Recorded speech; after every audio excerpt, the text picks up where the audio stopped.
җиңү көненә багышланган тантаналы чаралар гадәттәгечә Иске бистәсендә башланды. 8 май көнне биредә бөек җиңүнең 77 еллыгына багышланган митинг узды. Дәһшәтле еллар авырлыкларын үз җилкәләрендә күтәргән сугыш ветераннары, тыл хезмәтчәннәре, сугыш чоры балаларының урыны түрдә бүген. Кызганычка каршы, еллар узган саен аларның рәтләре саега бара. 9 май бәйрәме белән район башлыгы да тәбрикләде. 11600 заинцев ушли на защиту Родины с этой площади.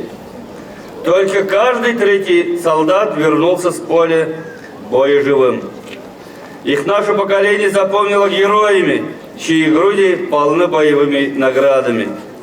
7410 заинцев сложили свои головы на полях сражений.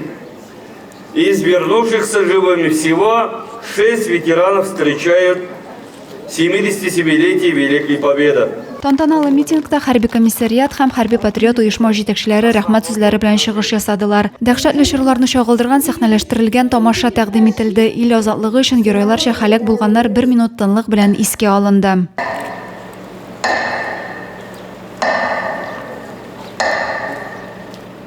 Тантаналы чара Бөек Ватан сугышы батырларына, тыл хезмәтчәннәренә дан җырлаучы Иске бистәсендәге һәйкәлгә чәчәкләр кую белән тәмамланды.